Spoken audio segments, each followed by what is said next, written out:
Christ, His only Son, our Lord, who was conceived by the Holy Spirit and born of the Virgin Mary. He suffered under Pontius Pilate, who was crucified, dead, and was buried. He descended into hell. On the third day he rose again from the dead. He ascended into heaven and seated at the right hand of God the Father Almighty. From there he shall come to judge the quick and the dead.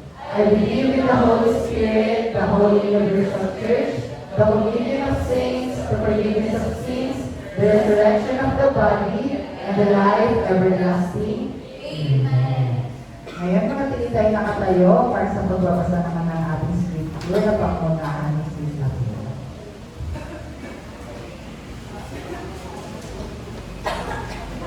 Amen po. Magsibukas po tayo sa awit. Chapter 90 po, sa page 588.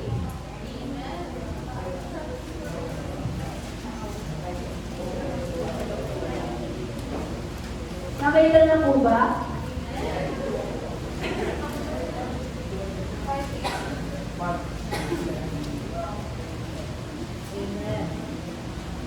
Amen. Basahin po natin para sa title. Ang Diyos at ang tao. Panginoon aming Diyos, Ikaw ang aming tahanan. Buhat ka ng simulang lumitaw ang aming angkan. Wala pa ang mabuto, hindi mo pa nilalang. Hindi mo pa nililihan kung buong daigdigan. Ikaw noon ay Diyos na, pagkat ika'y walang hanggan. Yaong tao, nilikha mo'y lumunod sa lupa ay nagbabalik kapag iyong inutos. Ang ibong mga tao ay parang sa mata mo, Panginoon. Isang mata lamang. Isang sakit na magdamag na ito ay tumaraan. Mga tao ay pumatanong na parang damo sa umagang tumutubo. Parang damong tumutubo ay taglay na bulaklak. Kung gumagabi na bulaklak ay nalalagas sa hindi ng iyong galing para kang naulubos. Sa sibuyot ng galing mo'y lubos kami natatakot, aming mga kasalanan sa harap mo'y nangangaya. Mga sala naming tiim ay kita mo sa salubanan. Sa kamay mo nagwawakas ito'y pinanang ng buhay. Parang lulang ito, basta lang maraan. Buhay namin umaabot ng 70 taong minsan na may 80 kung kami malakas. Ngunit po, buhay namin ay puno ng lusat hirap, kung paano pagkatapos dito sa isang tumakiman. Ang hindi ng iyong galing, sino kaya ang panalo? Sino kaya ang susukat itong ibubumang takot? Dahil itong buhay namin maigli na ang panahon, itanim sa isip namin upang kami ay lumutunong. Hanggang kailan pa ba nalawi ang ganitong kalagayan? Parang awang mo na mga lingkod mo ay iyong tulungan. Kung umagay ipadama ang iwagas ng pag-ibig, at sa buhay namin may galak at aming kawin. Ang aming kahirapan palitan mo ng ihawa, sinhabahin ng panahon ng kapatid ng higaya. Ibalik na sa lingkod mo ang kanina mong gawain, at sa sunod naming lahi ipadama ay gayon din. Panginoon aming Diyos, kami sana'y pagpalain, magtagumpay nawa kami sa anumang aming gawin. Magtagumpay nawa kami. Amen po. Amen. Ang haba, no?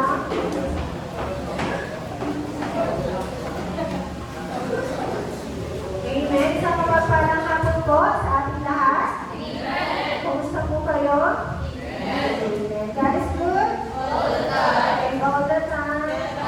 God is good. So, ang ating topic for today is how to live wisely in life to eternity. So, ayun po sa binasa natin ng mga talata sa mga awit chapter 90, verse 1 to 17. For that, tayo po'y manalangin. Panginoong Diyos na aming Ama at makapangyarihan sa lahat, patuloy Lord na ito ay aming tinataas sa aming gawain sa hapon ito, Panginoon. Dalangin po namin ang iyong pangunguna sa aming puso, sa aming isip, sa aming katawan, Panginoon. Patuloy Lord na dalangin po namin na buksan niyo po ang aming puso, isipan, Panginoon, na maunawaan. Maintindihan po namin ang nais po iparating na mensahe sa pamamagitan ng iyong salita, Panginoon. I pray, Panginoon, na sa bawat makikinig, Panginoon, patuloy Lord na tunay na tuloy mo po itong isipan. Maging sa akin, Lord, na siyang maghahatid ng mensahe, Panginoon.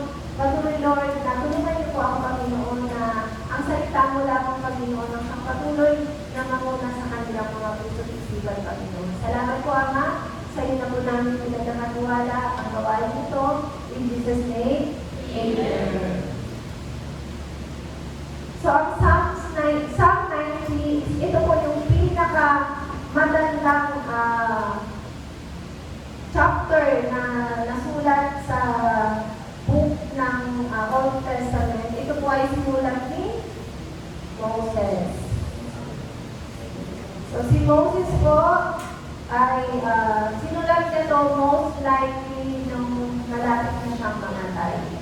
So, marami siyang pinagdaanan sa Egypt, sa wilderness, ngunit hindi siya nakarating sa Canaan. Bakit hindi nakarating? Kung nagbabasa kayo ng Bible, bakit hindi nakarating si Moses sa Canaan?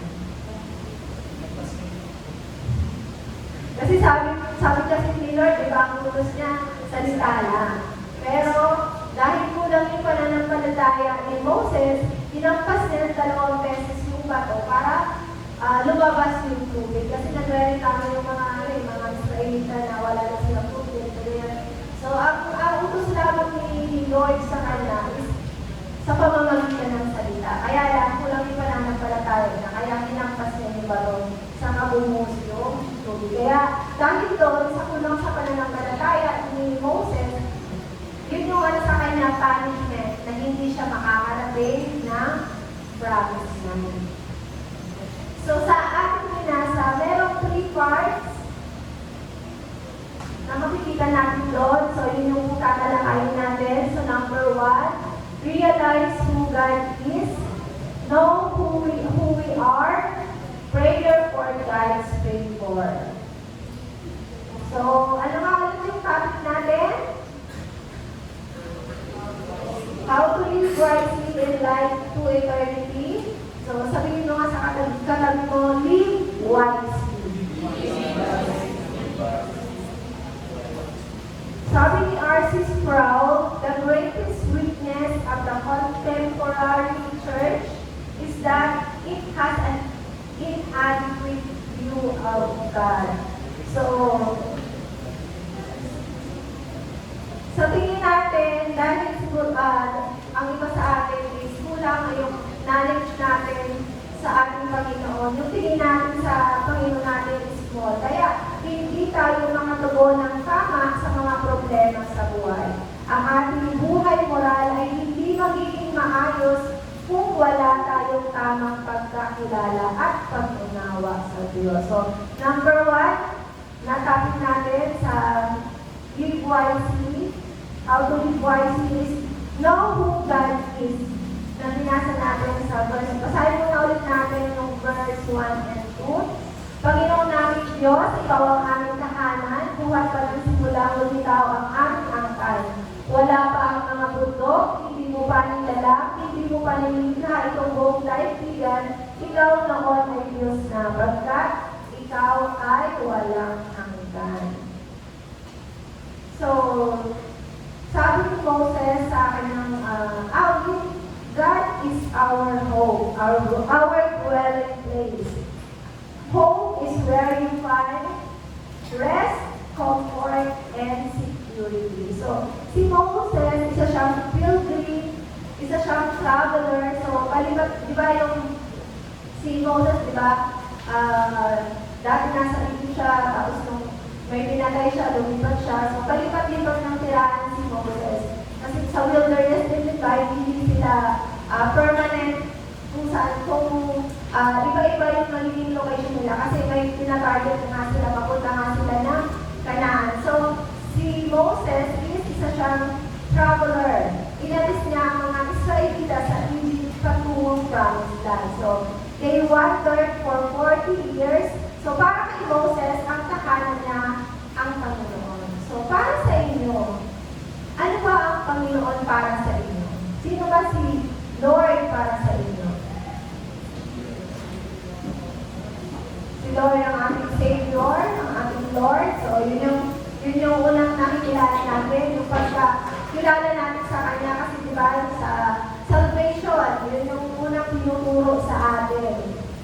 So, pag kay Moses, ang kanyang security, ang kanyang refuge, ang kanyang comfort and rest ay nasa Panginoon.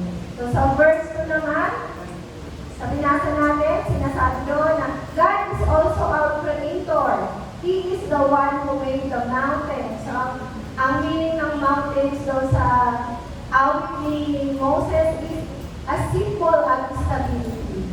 God is eternal. He created the heavens and the earth. So, hindi natin lubos na nauunawaan kung anong ibig sabihin ng ang Diyos ay walang hanggan.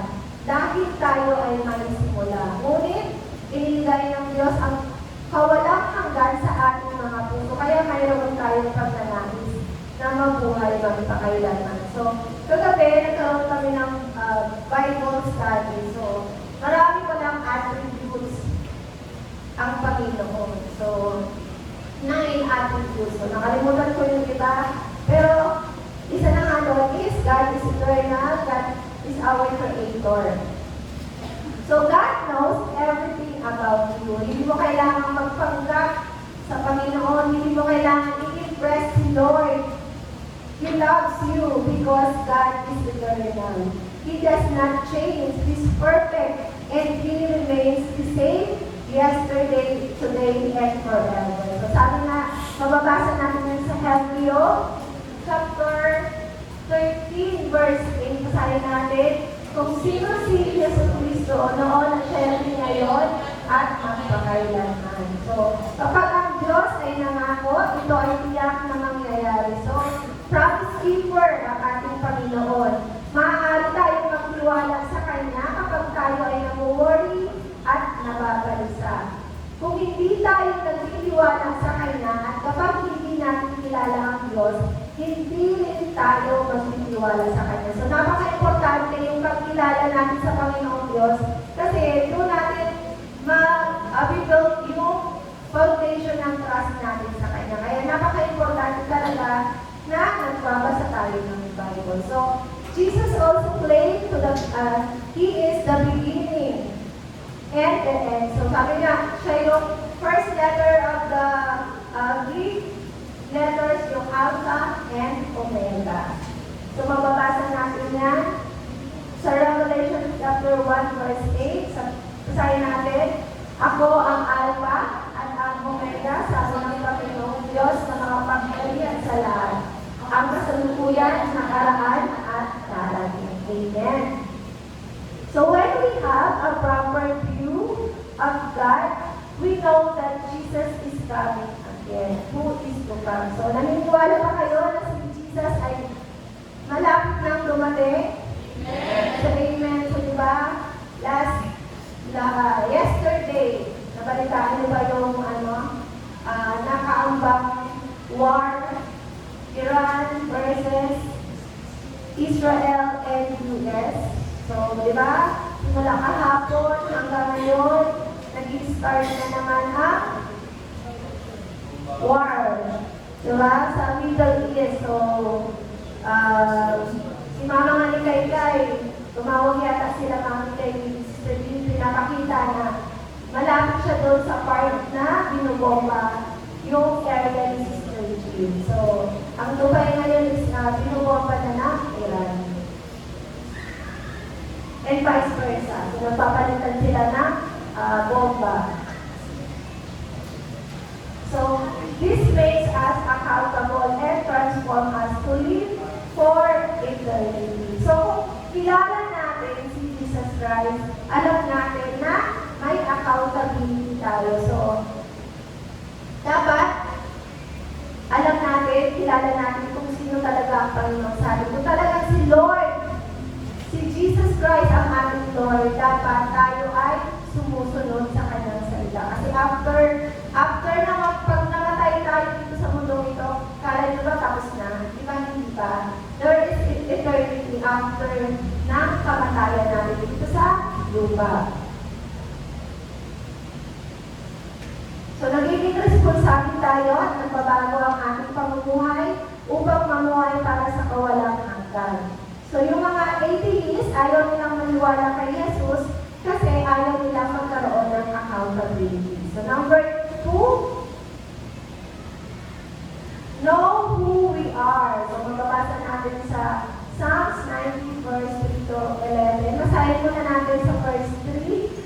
Yaong taong nilikha mo'y bumabalik sa alabo. Sa lupa ay nagbabalik kapag iyong inuutos. So, amen. So, Moses is telling God is sovereign. Siya ang may kontrol ng buhay natin. So, sabi dito, yaong taong nilikha mo'y bumabalik sa alabo. So, lahat tayo is babalik sa alabo. So, lahat tayo ay mamamatay. So, hindi natin maiiwasan na hindi natin maiiwasan yung kamatayan, pero depende kung ilang taon tayo mabubuhay dito sa mundo ito. Verse 4, ang 1,000 mga taon ay para bang isang araw sa mata mo, Panginoon, isang mata lamang, isang saglit sa magdamag nito ay dumaraan. Verse 5, mga tao ay pumapanaw na parang mong winawalis, parang damo sa umagang tumubog sa panaginip. Verse 6, parang damong tumutubo, may taglay ng bulaklak, kung bumaboy nalalantad, bulaklak ay nalalaga. So, pinapaalam sa atin ni Moses na ang ating buhay sa lupa ay maikli kung may ihahambing sa kawalang hanggan. So, inihahalin tulad niya tayo sa mga bagay na tinatangay ng baha at sa damo na natutuyo sa loob lamang ng isang araw. So, life is too short. Kaya, lahat tayo is, ang buhay natin is too short lang talaga. Maaari ng, mamaya sa pagbabasahin natin, maaari ng buhay natin is 70. So, mapalan na yung, mapalan na nga yung umaabot ng 70 hanggang 80 or hanggang 100. Verse 8, 7, sa dibdib ng iyong galit, para kami naubos sa simbulo ng galit, ngunit lubos kami natatakot. Verse 8, aming mga kasalanan sa harap mo'y nahahayag, mga sala namin di ay kita mo sa liwanag. Sa kamay mo'y nagwawakas itong hirap namin buhay, parang pulong lamang ito, na basta lamang lumalaki. So si Moses, naka-experience siya ng judgment sa wilderness. So, kung nagbabasa tayo ng Bible, di ba, maraming pinatay ang ating Panginoong Yahweh. Kasi nga, sa wilderness, so parang mga millions ng mga Israelites na ay namatay sa wilderness. Kasi bakit namatay yung mga ibang mga Israelites? Anong ginawa nila? Disobedience. Kasi nga, lagi silang nagreklamo, tapos hindi sila sumusunod sa Panginoon. Kaya yun yung wrath sa kanila. Yun yung puot ng Panginoon at yung judgment ng Panginoon. Na yung mga taong doon, dahil sa disobedience nila, sila ay namatay. So, ang ibang mga tao doon, di ba, pinangay ng lupa, dahil lang silang nawala dahil ang Diyos ay nakapangyarihan, nilamon sila ng lupa. So, verse 10, buhay namin umaabot ng 70 taong singkat, minsan naman 80 kung kami kalakas, ngunit buong buhay namin ay puno ng pusa, hirap, pumapanaw pagkatapos dito sa saang maliwanag. So, yun nga, sabi ko kanina, ang average year of lifespan na sinasabi ni Moses dun sa awit is 70 to 80. So, sooner or later, lahat tayo ay mamamatay. So, it is inevitable, hindi natin maiiwasan ang kamatayan. So, binanggit ni Moses ang ating mga lihim na kasalanan na nakikita ng Diyos. Tayo ay makasalanan at sumasalungat sa kalooban ng Diyos. Ang galit ng Diyos laban sa kasalanan ay hindi basta-basta o walang dahilan. Hindi niya pinahihintulutan ang anumang kalituan sa atin sapagkat siya ay banal. Para sa iyong sariling kapakanan, kailangan mong baguhin ang iyong pamumuhay. Maaaring hindi natin mararanasan ang puot ng Diyos sa paraang iniisip natin, ngunit nangungusap ang Diyos sa iyo sa pamamagitan kabalisa, at mga takot. So, live wisely. Ano yung una nating pointers? Paano tayo mamuhay? Know who God is. Pangalawa? Know who we are. So, live wisely by knowing who God is. God is eternal. Knowing you are human is temporal. So, dapat alamin natin that God is eternal, that tayo is temporal lang. So, ang buhay natin sa mundo ay temporal lang. So, hindi talaga tayo dito mga citizenship. Kung talagang in-accept natin si Jesus Christ bilang ating Lord and Savior at tunay na nanampalataya tayo, ano ang citizenship natin? We are the children of God. So, ang children of God, saan ba pupunta? Sa heaven. Lahat ba kayo mapupunta? Lahat ba tayo mapupunta sa heaven? Amen. Yung iba yung nag-amen. Hindi sure. Hindi ko ba sure? Si JL daw hindi pa sure. Hindi ka ba sure, Jen? Hindi pa sure kasi wala pang ano. Di ba, real faith, yung pinag-aralan natin nakaraan. So, yung real faith dapat may action. So, dapat makikita yung pananampalataya natin sa pamamagitan na magagawa natin. So, number 3, pray for God's favor. So, basahin na nga. Sa pray for God's favor, mayroong 4 na prayer si Moses. So, number 1 pa. Yung 4 na God's favor. So, ito yung mga pabor na hiningi ni Moses sa kanyang panalangin. Una, favor of wisdom.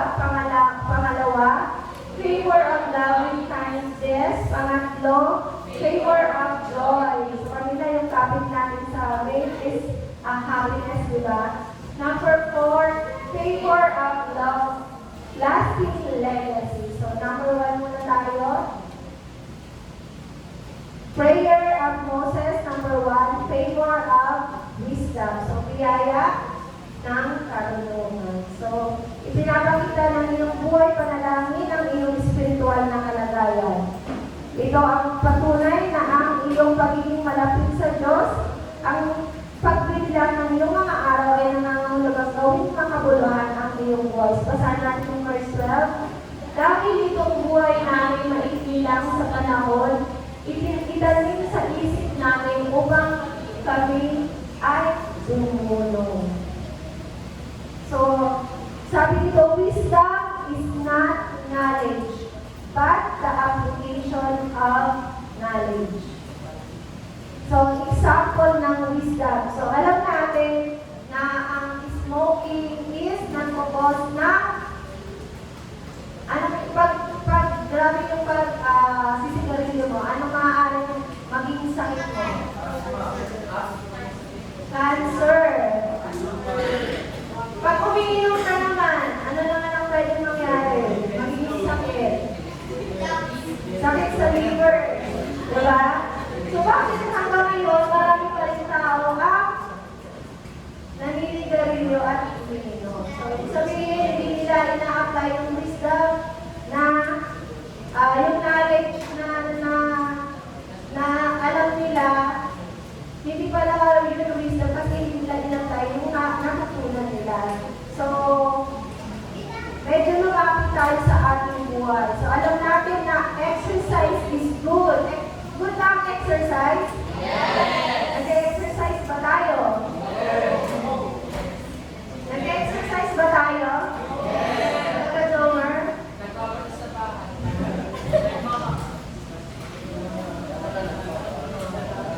Ayos sa mga nito. Everyday ba yun? So, dapat tayo, kung gusto natin bumaba ang buhay natin, dapat mag-exercise tayo. Kung gusto natin maging healthy tayo, dapat ano gawin natin? Mag-exercise. So, di ba, binuturuan din kayo na gamitin nyo ng yung oras nyo sa mga kalawang bagay. So, bakit? Parang mas mahaba pa yung oras nyo sa cellphone. Sino yung mas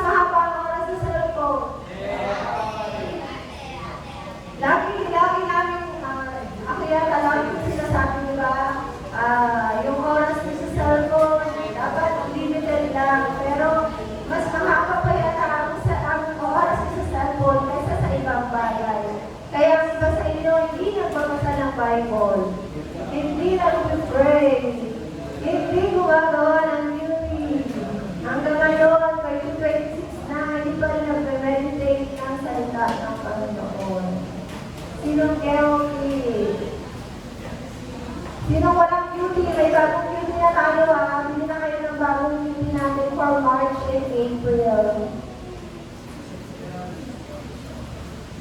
So ito pa, isa pang example ng wisdom. So, eating and fast food is not good in our health. Pero, halos gusto natin kumain lagi tayo sa Jollibee, sa McDo. Diba? Ano ba yung milk tea? Sino yung... Pero parang nanales na ngayon yung pag-inom ng milk tea, parang coffee. Napagod na coffee na. Pero I think coffee din is really, pag too much coffee is not good in our health. Para sa akin na, di ba? Sa inyo, tama ba? Kaya ako dahil araw-araw nag-coffee na ako dati, pero may nakita ako na sa Facebook na isang pinapalo ko. Coffee, too much coffee is not good in our health. So okay lang na mag-coffee. Ako nag-coffee na siguro ako twice a month. Pero dati araw-araw na nag-iinom. So, too much sugar is bad in our health. But then, we love milk tea. Ano pa ba mga too much sugar na kinakain natin. So, iwasan natin yun. If we want, rice. So, okay, tama. Dapat, sapat lang na rice yung kainin natin. So, sabi sa awit ni Moses, ang buhay natin ay maiksi lang. So, kaya nag-pray siya na, Lord, tulungan mo ako na maging wise. So, humingi siya ng pabor sa Panginoon na, syempre, siya yung namumuno sa mga Israelite. So, marami ding pagkakataon sa buhay na gusto niya nang sumuko, na gusto niya lang, Lord, buhatin mo na nga ako kasi naiinis na ako sa mga Israelitang ito. Masyadong matigas ang mundo. So, maraming instances sa buhay ni Moses na gano'n ang nangyayari. Pero, humingi siya ng patnubay sa pamamagitan na paghingi niya ng pabor of wisdom para mapamunuan niya ang mga Israelita patungong promised land.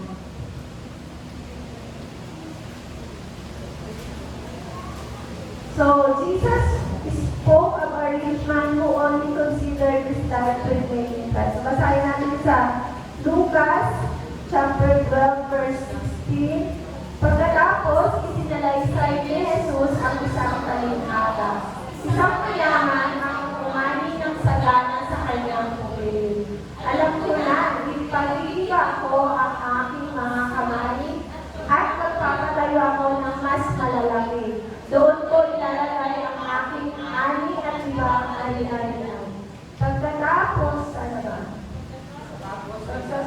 ay sasabihin ko sa aking sarili, marami ka nang naipon para sa mahabang panahon. Kaya magkailangan na lamang kumain, uminom, at magpakasaya. So, gusto natin ng ganyang buhay, di ba? Gusto na lang natin magpahinga tayo, kumain, uminom, magpakasaya. So, sa talagang ito, makikita natin na itong lalaking ito is talagang mayaman na siya. So, successful na siya sa kanyang negosyo. So, mas pasagana na ang kanyang bukuin. So, marami na siyang mga nag-impact na kayamanan, mga pagkain.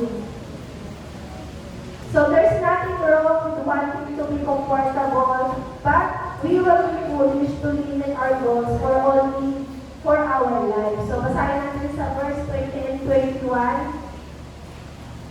Ngunit, sinabi sa kanya ng Diyos, hangal, sa gabiling ito ay babawian ka na ng buhay. Kanino ngayon mapupunta ang mga inilaan mo para sa iyong sarili?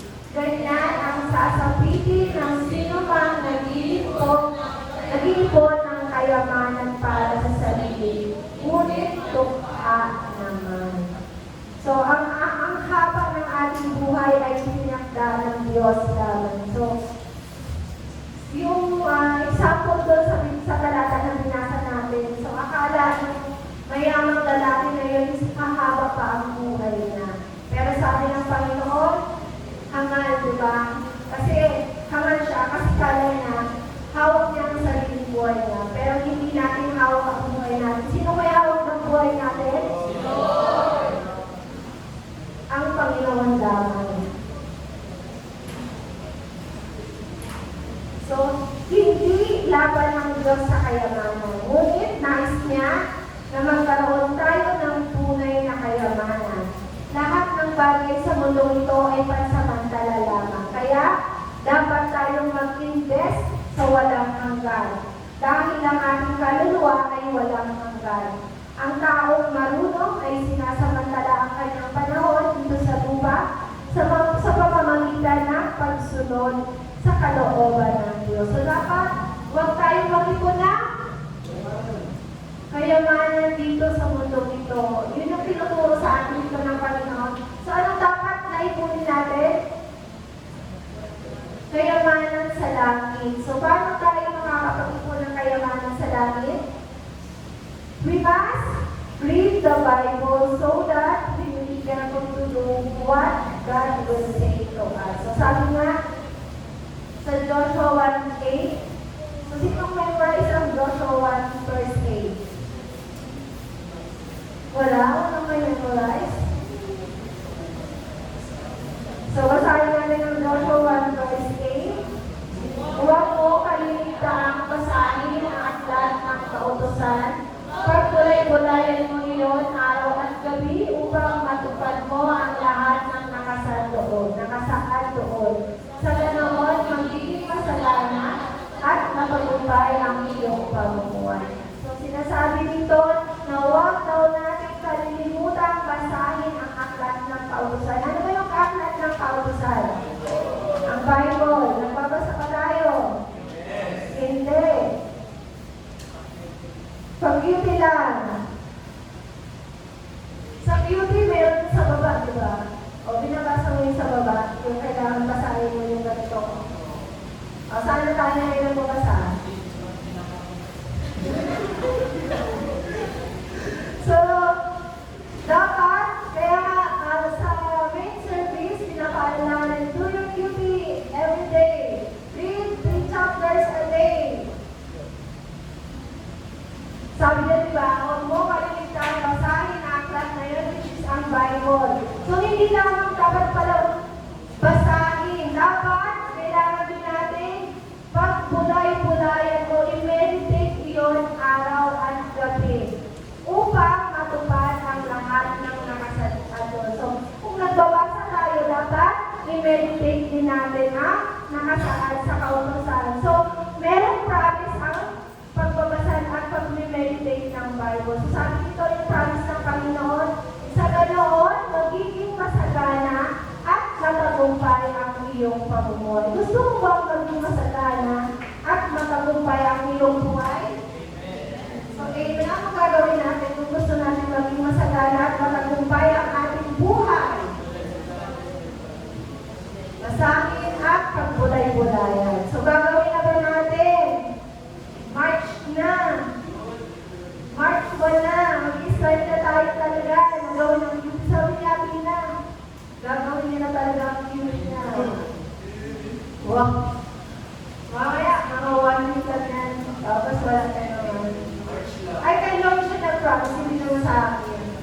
Kaya hindi ko na nga siya pinila ng beauty. Siya nang bahala magbayad ng beauty niya. Read the whole Bible if you truly believe it's God's Word. So, kung talagang nananampalataya tayo sa ating Panginoon at ang Bible ay salita ng Panginoon, kailangan natin magbasa na ng Bible. Kung hindi mo alam ang salita ng Diyos, hindi ka lalago spiritually. Kaya nga, we are all reminded to read the Bible every day. So number 2, favor of loving kindness. So biyaya ng kagandahang loob. Ang tunay na kasiyahan ay nagmumula lamang sa mapagmahal na kabutihan, loving kindness ng Diyos. So basahin natin sa Psalms 32:15. Hanggang kailan pa ba, Yahweh, ang ganitong kalagayan? Parang awa mo na mga lingkod mo, iyong tulungan. Kung umagay, ipadama iyong wagas na pag-ibig, at sa buong buhay namin may galak ang aming awit.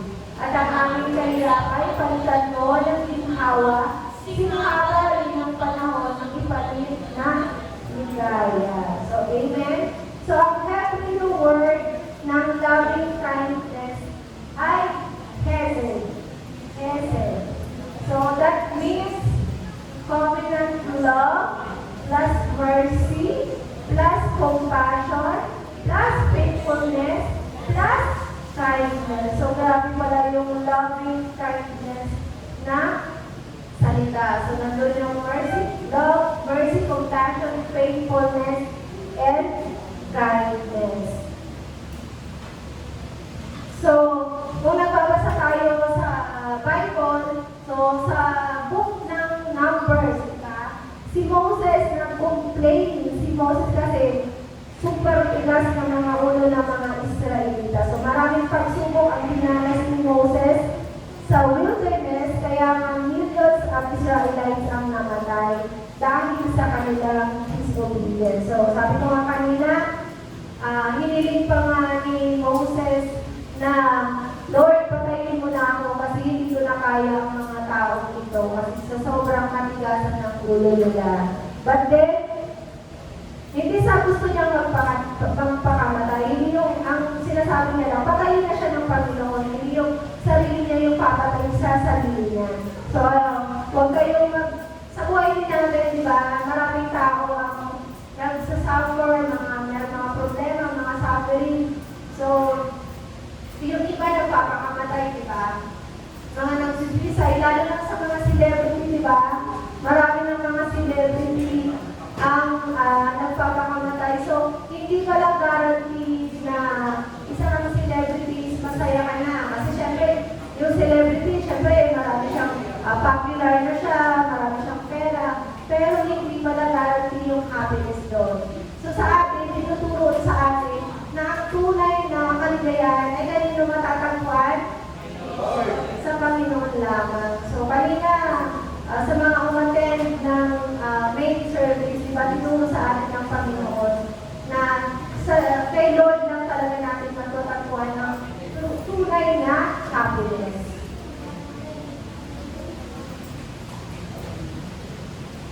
So, God's wrath and judgment is righteous to God. So, lahat tayo is mamamatay, diba? So, sabi nga sa Romans 3:23, ang kabayaran ng kamatayan ay kasalanan. So, mapalad tayo dahil nakakakilala tayo sa Panginoon. So, alam natin yung eternal, kung saan tayo mapupunta after ng kamatayan natin. So, we need God's loving kindness because we need forgiveness and salvation. The grace of God is found in Jesus Christ. So, alam naman natin yung salvation, di ba? Alam naman ang lahat ng salvation. Amen. So, hindi ko na ipapahabain pa. So, number 3, favor of joy. Biyaya ng kagalakan. Basahin natin sa 14-15. Kung umangay, ipadama iyong wagas na pag-ibig, at sa buong buhay namin may galak ang aming awit. At ang aming kahirapan, palitan mo ng ginawa, singhaba rin ang panahon ang ipalit ng ligaya. So, ang tunay na kagalakan ay galing sa Diyos. Hindi ito nakadepende sa sitwasyon. Hindi ito nawawala kahit may problema. Kahit si Moses ay dumaan sa hirap, pero natutunan niya kailangan niya ang Diyos. So, ang presensya ng Diyos ang nagbibigay ng kagalakan. Ang kagalakan ay bunga ng Espiritu. Ano nga yung fruit of the Spirit, Holy Spirit? goodness, faithfulness, and self-control. Kompleto ba? May kulang ako. Love, joy, patience. Wala akong patience. So, amen? So, ang kagalakan ay bunga ng Espiritu. So, one of the fruit of the Spirit is joy. Kaya tayo, kahit na marami tayong problema, nagiging masaya pa rin tayo dahil ito ay bunga ng Holy Spirit. So, number 4, favor of lasting legacy. Basahin natin sa verse 16 and 17. Ipakita sa lingkod mo ang dakila mong gawain at susunod namin lahi. Ipadama ay gayon din. Panginoon na ng Diyos, kami sana'y pagpalaki, magtagumpay nawa kami sa anumang aming gawin. Magtagumpay nawa kami. So, si Moses, iniisip niya ang magiging next generation ng kanilang lahi. So, mabasa natin, diba, sabi niya, at sa sunod naming lahi, ipadama ay gayon. So, Panginoon naming Diyos, kami sana'y pagpalain, magtagumpay nawa kami sa anumang aming gawin. So, nagtagumpay ba sila Moses na mapasok nila ang promised land? Nagtagumpay ba sila Moses? Si Moses hanggang doon lang siya sa wilderness. Sino yung nagpumalinis sa kanila? Si Joshua. So, sila yung nakapasok sa promised land dahil kasama nila ang ating Panginoon. At syempre dahil sa panalangin din ni Moses na sabi dito, diba, Panginoon namin, Diyos kami sana'y pagpalain, magtagumpay nawa kami sa aming gawin. So, kapag lumalapit sila sa Panginoon, diba, sila yung nagtatagumpay. Ngunit kapag hindi sila sumusunod sa Panginoon, diba, pinaparusahan sila ng Panginoon. Ganyan sa buhay natin. Dapat sa buhay natin is sumunod din tayo sa salita ng Panginoon. Makinig tayo sa salita ng Panginoon. Nakikinig ka. So, ano yung apat na favor ni Moses? Favor of wisdom. Next? Favor of loving kindness. Favor of loving kindness. Favor of joy. Favor of lasting legacy.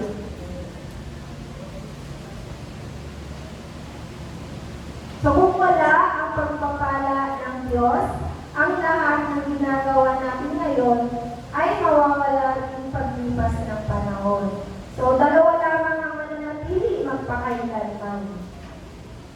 So, ano yung dalawang mananatili magpakailanman? Una, ang ginawa mo para sa ibang tao sa pangalan ni Jesus. Mababasa natin yan sa Hebrews chapter 6, verse 10. Basahin natin. Makatarutan ang Diyos, hindi na malimutan ang inyong ginawa at ang pagmamahal na iyong pinakita at hanggang ngayon ipinapakita sa pamamagitan ng paglilingkod ninyo sa mga hinihirang ng Diyos. So, sabi ng Panginoon, hindi niya makakalimutan ang ginagawa natin na paglilingkod sa mga lingkod ng Diyos at sa ibang mga tao. So, inaalala pala ng Panginoon yung ginagawa natin mabuti sa ibang tao. So, dapat patuloy tayo gumawa ng mabuti para sa ibang tao. So, ano yung pangalawa? Ang kaluluwa ng tao. So, gumawa ng... So, ang kaluluwa natin is eternal. So, either dalawa lang naman yung mapupuntahan natin. Ano yung dalawang destination ng kaluluwa natin? Hell or heaven. So, saan yung gusto? Anong definition ng hell? Suffering, dagat-dagat ang apoy. So, gusto niyo bang mapunta doon? Diba? How about yung mga mahal natin sa buhay, yung mga kaibigan natin? Gusto niyo bang mapunta sa apoy? So, anong kailangan natin gawin para hindi sila mapunta sa dagat-dagatang apoy? Anong dapat natin gawin? Share the gospel. So, ipag-pray natin ang mga kamag-anak natin, mga kapatid natin, yung mga magulang natin. So, ako, buti na lang, bago namatay si Mama, alam ko, nakareceive siya kay Jesus Christ kasi nakita ko yung nakausap ko yung pastor na doon sa Bicol. So, praise God, kasi alam ko kung saan yung destination ni Mama. So, sabi dito, gumawa ng mga alagad, disciple na gagawa rin ng mga alagad. So, bilang isang mga Kristiyano, hindi lang dapat tayo nakaupo at nakikinig ng salita ng Panginoon. Dapat mag-grow yung pananampalataya natin and then maging disciple tayo na mag-create din ng mga disciple. So, dapat, halimbawa, si Marian mag-create din siya ng sarili niyang cell group. Yung mga cell group niya rin, magkakaroon ng kanilang sariling cell group. So, napakahalaga ng evangelism o yung pag-share natin ng gospel. So, natutuwa nga ako sa mga taga-Goshen, mga kagaya nyo rin silang mga young people. So, almost pag pumunta ako sa CMC, nakikita ko sila na sila sa gilid. Nag-share sila ng gospel sa mga siguro classmates nila, kaibigan nila ng mga young people din. So, pinapakinggan mo ang sila. So, magaling naman ng mga kabataang ito. Sila yung nag-share talaga ng gospel. So, kayo rin ba, nakapag-share na kayo ng gospel sa mga friends, sa mga classmates, sa parents natin? Yes? Sino ba yung mga parents natin? Mga magulang na hindi pa nakakilala kay Jesus Christ? Meron pa ba? So, share the gospel. Next, magsimula sa inyong pamilya, mga kaibigan, makipahagi sa pag-abot sa mga paaralan at sa susunod na henerasyon. So, bilang mga estudyante, yun yung platform nyo eh. Dapat mag-share kayo ng gospel sa mga classmates, sa teachers nyo, sa mga kaibigan nyo, or kakilala nyo sa school. Dapat bilang isang mananampalataya, yun yung mission natin para magkaroon tayo ng long-lasting legacy, na talagang may share natin yung salita ng Panginoon. May share natin ang gospel sa mga kaibigan, schoolmates, friends natin.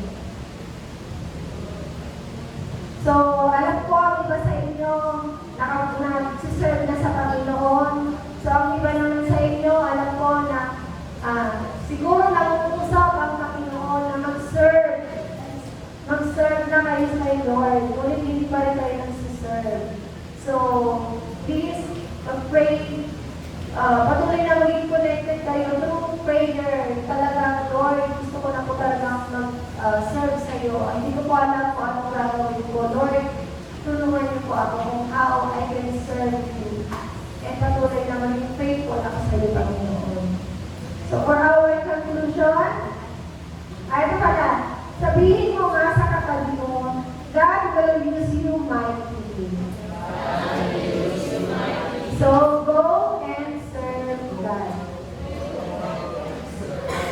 So, gagamitin tayo ng Diyos mightily. So, please, mag-go and serve na tayo. For our conclusion, basahin na lang natin. Sa pagtatapos, pinapaalala sa atin ng Psalms 90 na ang buhay namin ay may kailangan, ngunit ang Diyos na ating pinagpipikuran ay walang hanggan. Kaya, ang tunay na karunungan ay hindi nasusukas sa tagal ng ating buhay, kundi sa kung paano natin ito ginamit para sa Diyos. Next, kung nais natin mabuhay ng tama, kailangan natin una kilalanin kung sino ang Diyos. Siya ay banal, makapangyarihan at walang hanggan. Pangalawa, kilalanin kung sino tayo. Tayo ay limitado at nangangailangan ng kanyang biyaya. humingi ng kanyang pabor, karunungan, pag-ibig, kagalakan at layunin. Ang pagbabago ng taon ay hindi sapat, ang kailangan ay pagbabago ng puso at pamumuhay. Huwag natin sayangin ang ating mga araw sa pagsasamantalang bagay, kundi ito natin ang ating buhay sa mga bagay na may walang hanggang halaga. So, next, mamuhay ng may layunin, magtiwala sa Diyos sa bawat araw, gamitin ang iyong buhay para sa Kanya at sa iba. Gamitin dahil sa huli, ang tunay na mahalaga ay hindi kung gaano tayo katagal na buhay, kundi kung paano tayo nabuhay para sa Diyos at kung ano ang nagawa natin para sa walang hanggan. So, amen ba? Amen. So, amen. I pray na start ngayon, gamitin nyo ang buhay nyo sa mga, hindi sa mga makabutong bagay, kundi sa makabutong bagay para sa Diyos. So, I pray na iwasan nyo na yung paglalaro nyo na anong madalas na nakakakonsume ng oras nyo. Mobile games. Ilang beses ko na kayong pinapaalalakan yan. Pero ang iba sa inyo, ganun pa rin ang ginagawa. Nakukonsume pa rin ang oras sa paglalaro. So, ang iba, may nakita ko yung beauty, wala man lang laman. Ever since. Walang kalaman yung beauty simula January hanggang February. So, hindi ako nalulungkot sa beauty. Nalulungkot ako dun sa atakot yun. Kasi sinayang niya yung January to February na hindi man lang siya nagawa ng beauty. Hindi man lang nagkaroon ng time para magbasa ng Bible. Hindi man lang nag-pray para sa Holy Spirit na siyang patuloy na magabay sa Kanya. So, lahat ba may beauty? I pray na mag-love kayo ng oras para ng pera din para bumili ng beauty. So, may beauty tayo ngayon. Nasa klase kaya tayo ng beauty. So, gusto kong kumuha. Pwede naman to follow yung bayad by next week or next week. So, I pray na talagang this time, gamitin nyo na yung oras nyo para sa makagulong bagay, para sa Diyos, sa pag-aaral, kung paano natin mas mapapalago pa ang ating pananampalataya, kung paano pa mas mapapalapit ang ating relasyon sa ating Panginoon. So, amen. Tayo po'y manalangin. Panginoong Diyos na aming mga at mga pangyarihan sa lahat, maraming salamat po, Ama, sa iyong salita, sa iyong mensahe na aming narinig sa hapon dito, Panginoon. Tunay nga po, ikaw ang aming Diyos na buhay, na walang hanggan, Panginoon. Patuloy, Lord, na alam namin, Panginoon, na wala po kami magagawa, Panginoon, sa buhay namin if we are not connected sa iyo, Panginoon. Ang buhay namin ay limitado lamang sa mundong ito, Panginoon. We pray, Lord Jesus, na simula sa araw na ito, Panginoon, Lord, tulungan niyo po kami, Panginoon, sa pamamagitan ng iyong banal na Espiritu, Panginoon, na tunay na magamit namin ang aming oras, Panginoon, sa makabuluhang bagay, especially, Lord, sa pag-aaral ng iyong salita, Panginoon. We pray, Lord, na gamitin niyo po ang aming buhay, Panginoon, na tunay, Lord, na we will go and serve you, Panginoon, Lord Jesus. Na tunay, Lord, na makita sa buhay natin na kami ay mga tagasunod ni Jesus Christ, Panginoon. Lord, hindi po namin kaya ito, Panginoon, sa pamamagitan ng sarili namin kakayahan, Panginoon. But Lord, we pray, Panginoon, for the leading and guidance of the Holy Spirit upang patuloy, Lord, na magawa namin ito, Panginoon. Sapagkat, Lord, alam po namin na ikaw ang Diyos na makapangyarihan sa lahat. Ikaw ang may control. You are sovereign, Lord. Patuloy, Lord, na kami ay magtitiwala sa iyong pagdito sa buhay namin, Panginoon. We also pray, just like sa panalangin po ni Moses, na patuloy na bigyan niyo po kami ng karunungan na nagmumula sa iyo, Panginoon. Na tunay na po, Panginoon, na ano man ang knowledge na aming natutunan, Panginoon, na-apply po namin ito, Panginoon, upang patuloy, Lord, na magkaroon po kami ng wisdom na nagmumula sa iyo, Panginoon. We pray also, Lord, sa joy, Panginoon, na patuloy, Lord, na alam po namin na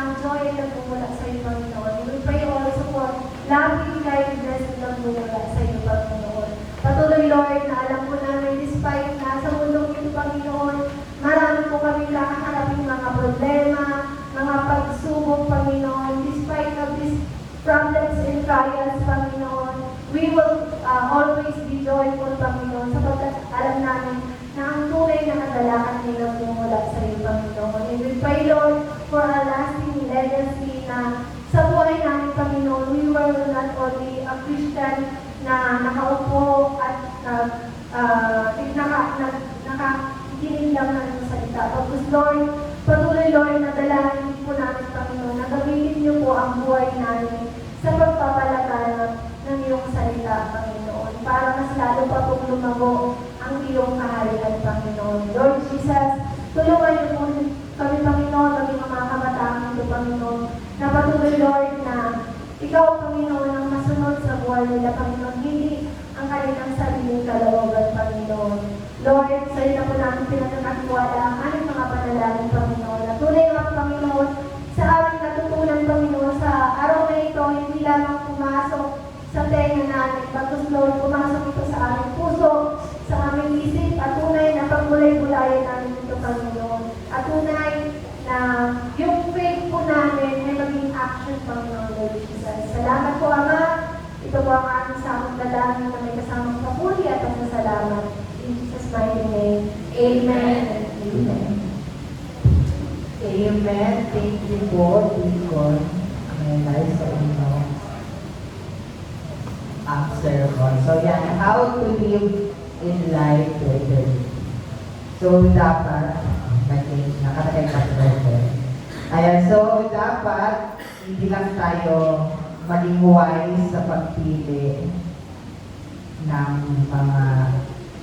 mga i-elect natin or something na sa education, di ba, sa mga tatahakin natin sa buhay. Dapat, we are also wise kung paano tayo mamuhay.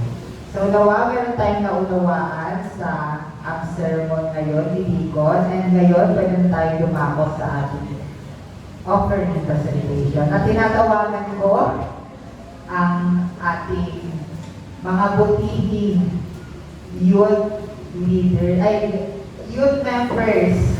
Ayan, ang San Juan Group. Sila ang mga, San Miguel Extension Group.